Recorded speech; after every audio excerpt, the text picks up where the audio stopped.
보여줍니다. 오늘은 저희 애기가 언제까지 이렇게 누워있을지 잘 모르겠지만 조금은 민감한 주제로 얘기를 해보려고 합니다. 바로 모유수유인데요. 이 모유수유 같은 경우에는 사실은 제가 아기를 낳기 전부터 너무 많은 사람들한테 아기 낳으면 모유수유 해야 한다, 모유수유는 반드시 해야 한다, 막 이런 얘기를 엄청 많이 들었어요. 그래서 별 생각이 없다가도 약간 모유수유는 엄마가 되면 반드시 해야 되는구나 라는 생각을 했었어요. 근데 그래 그러면 뭐 아기 낳고 모유수유 하면 되겠지 뭐 이렇게 생각을 했었단 말이죠.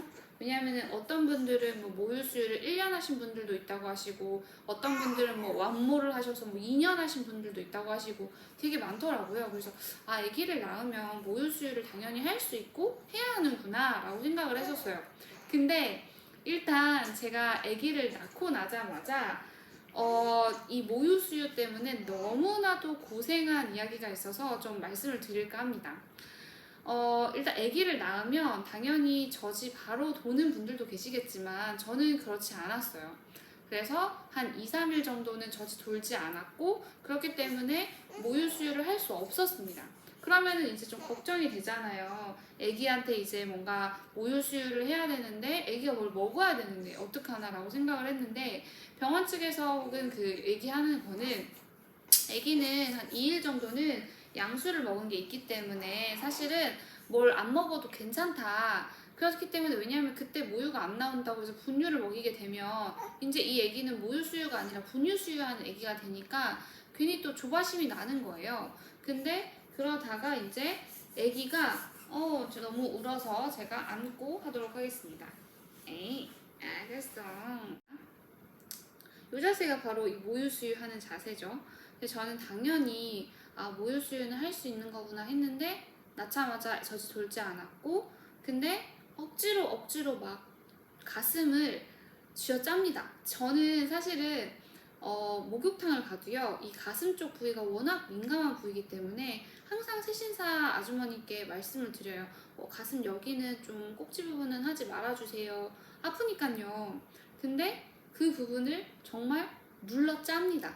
그렇게 해서 정말 5cc 정말 요만큼 되는 초유가 나왔고요. 억지로 먹였습니다. 근데 문제는 뭐냐면 정말 이 모유수유는요 이 모든 것들이 갖춰져야 되는데 어떤 게 갖춰져야 되냐면 첫 번째로는 아기가 먹으려고 한 의지가 있어야 되는 거예요. 근데 아기는 기본적으로 빨기 욕구가 있다고 하잖아요.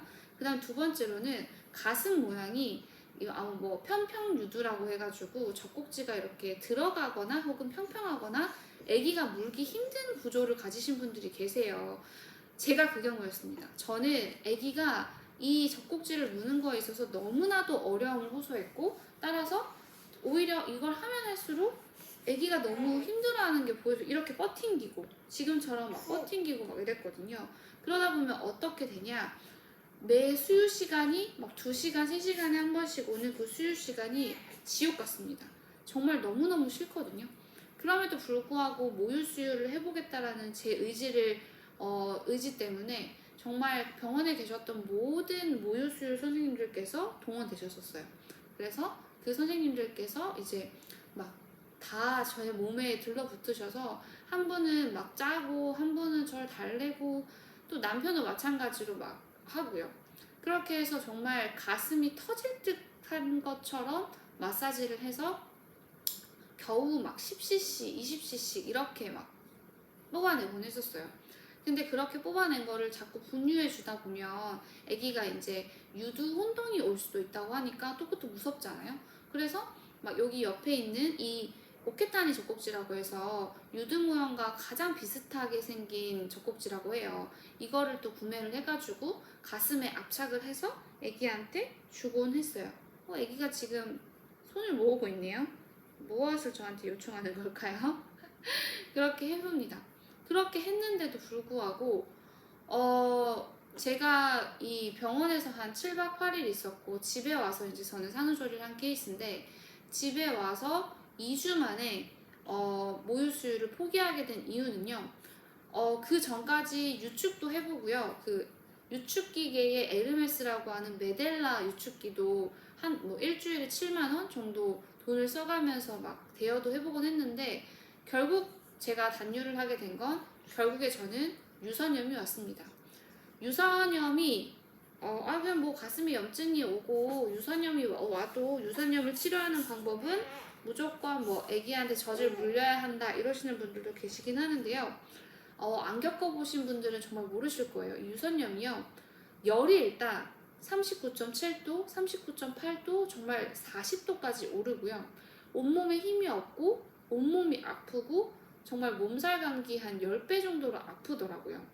그리고 또 이 유선염이라고 하는 게 오게 되면 자칫 잘못하다가는 가슴에 농이 차서 절개를 해야 된다는 분들도 계셨고, 근데 제가 왜 그렇게까지 모유수유에 집착을 했냐면 아기가 나오자마자 제가 모유가 잘 안 나오니까 많이 못 먹었어요. 그래서 그런지 아기가 황달도 왔단 말이죠. 제가 병원에 있을 때 황달 수치가 이제 10 밑으로 떨어져야 되는데 마지막 날 퇴소하는 날 15를 보고 퇴소를 했어요. 그래서 저한테 산모님 집에 가셔서 혹시 아기가 노란색이 지속되면 바로 병원에 오셔야 돼요 라고까지 듣고 갔단 말이에요. 그리고 실제로 아기 눈동자도 노란색이었고, 그래서 그때부터도 이제 모유랑 분유를 혼합 수유를 하긴 했지만 그럼에도 불구하고 그래도 아기가 빠른 힘이 조금 더 생기면 그때부터는 분유를 끊고 이 혼합 수유를 모유로 완모할 수 있을 거야 라고 했지만 제가 아까 말씀드렸던 유선염이 오면서 와장창 깨집니다. 온몸이 너무 아프니까요. 아기가 새벽에 일어나서 수유를 해야 되잖아요. 제가 혼합 수유를 했다고 했는데 이게 모유는 먹일 수도 없고 분유를 먹일 힘조차도 없어요. 그때는 사실 저희 남편이 너무나도 이제 고생을 좀 했는데 제가 한 번은 침대에서 유선염이 왔을 때 굴러 떨어졌어요. 근데 굴러 떨어졌는데 입에서 소리를 못 냈어요. 왜냐면 아기가 밖에서 아빠랑 이렇게 분유를 먹고 있었고요. 근데 제가 그걸 윽 하는 소리를 하게 되면 남편이 또 후다다다닥 달려와야 되고 아기도 또 이제 뭐 분유를 먹다 잠들어질 수 있는데 깰까봐 좀 걱정이 된 부분도 있었고, 그러다 보니까 그냥 거기 그 자리에서 가만히 있었어요. 그러면서 그 자리에서 넘어진 그때 단유를 결심합니다. 그리고 병원에 유방외과를 갔어요.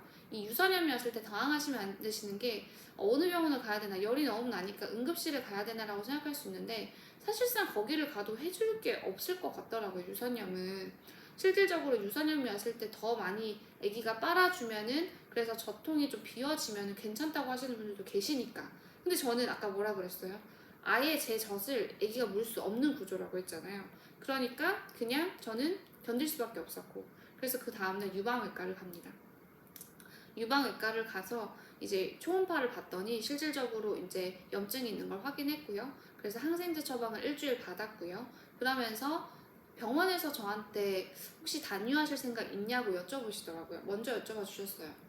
거기에 제가 이제 덥석 물었죠. 네 라고 해버립니다. 왜냐? 너무 아프니까요.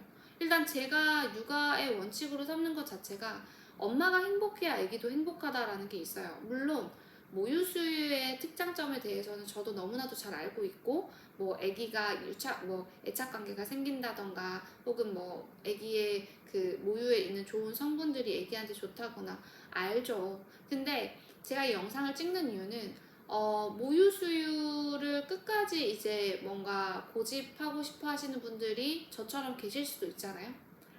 근데 이게 모유수유라고 하는 게 참 묘한 게, 저도 이제 주변의 권유로 시작했지만 사실상 좀 거부감이 있었어요. 왜 모유수유하면 뭐 가슴이 처진다는 얘기도 있었는데, 근데 이게 제 자의로 나 모유수유 할 수 있는데 안 할 거야가 아니라 할 수 없는 상황이 되니까 애기한테 괜히 뭔가 해줘야 할 걸 못 해주는 것 같고 뭔가 좀 죄책감이 생기는 것 같기도 하고, 우리 애기가 다른 애기들에 비해서 좀 덜 크면 어쩌나 걱정도 들고 저 오만 때만 생각이 다 들었는데 결국엔 전 단유를 했고 분유 수유를 한 지 이제 애기가 이제 36일 차니까 분유만 먹고 아주 살도 포동포동 잘 찌고 잘 크고 있습니다.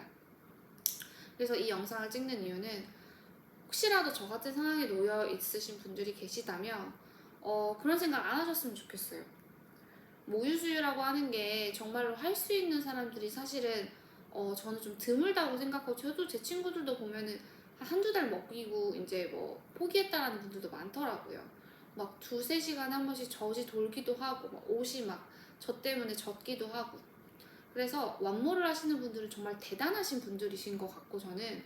근데 또 그걸 못한다고 해서 우리 애기가 분유를 먹고 자란다고 해서 그게 뭔가 엄마로 하여금 죄책감을 갖거나 혹은 주변에서 뭔가 왜 우유수유 안 했어 이런 얘기를 하면 안 된다고 생각을 해요. 왜냐, 각각의 엄마들은 저마다의 사정으로 모유수유를 뭔가 하지 않거나 혹은 못하는 경우가 있어요. 근데 저 같은 경우는 정말 울면서 모유를 끄는 케이스이기 때문에 그런 저한테 왜 모유수유 끝까지 안 했어요? 라고 하게 된다면 열 40도를 며칠은 견딜 수 있죠. 왜 그거를 아기 때문에 아기를 위해서 못 견뎠어요? 라고 하는 말로 저는 이게 번역이 돼서 들리는 것 같아요. 그래서 이 육아에 있어서는 그 누구도 뭔가 뭐 모유수유라던가 제가 앞서 찍은 뭐 자연주의 출산이라던가 그런 방식에 있어서는 입대지 말았으면 좋겠어요. 절대 아무도 뭐 시어머니나 남편이나 엄마나 애기 뭐 모유 먹여야지 건강하지. 그 모르냐고요. 알죠. 아는데 요새는요 분유도 모유만큼 잘 나옵니다. 그리고 분유 먹고 큰 애기들도 서울대 가고요. 더 좋은 대학도 가고요. 혹은 꼭 그런 좋은 대학을 가지 않더라도 행복하게 잘 사는 애기들이 많습니다. 만약 정말 모유만 좋다라고 하면 우리 지금 전 세계에 훌륭하신 분들 모두 다 모유만 먹고 컸을까요? 전 아닐 거라고 생각해요. 이거는 하나의 방식일 뿐이고, 근데 정말 아기가 태어나자마자 뭔가 좀 아파서 혹은 엄마의 상황이 여의치 않아서 수유조차 못 먹이신 분들도 계세요. 안 먹이신 분들도 계시고. 근데 그거는 저마다의 선택이라는 거죠.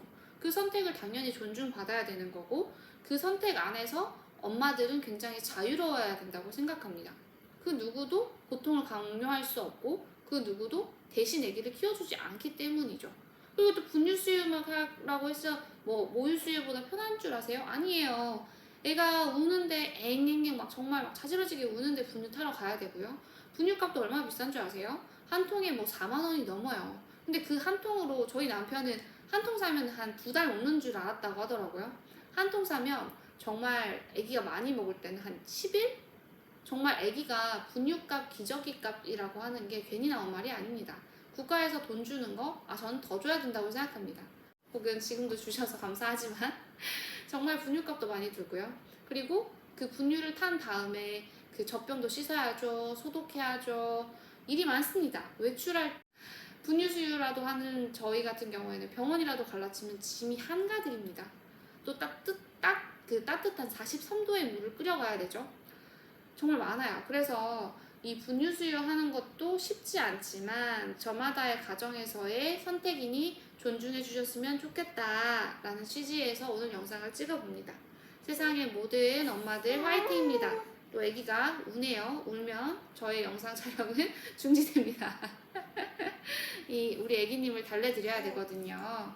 그래서 분유수유, 모유수유를 못한다고 해서 절대 마음 아파하지 마시고 분유 먹고 저도 이 애기 잘 키우겠습니다. 제가 이 애기가 20살이 될 때까지 유튜브를 하게 된다면 분유만 먹고 자란 아기가 얼마나 건강한지 증명해 내 보이도록 하겠습니다. 세상의 모든 엄마들 화이팅입니다. 오늘도 즐겁게 육아해보자고요. 안녕. 안녕. 안녕. 안녕 해줘. 안녕. 안녕. 안녕.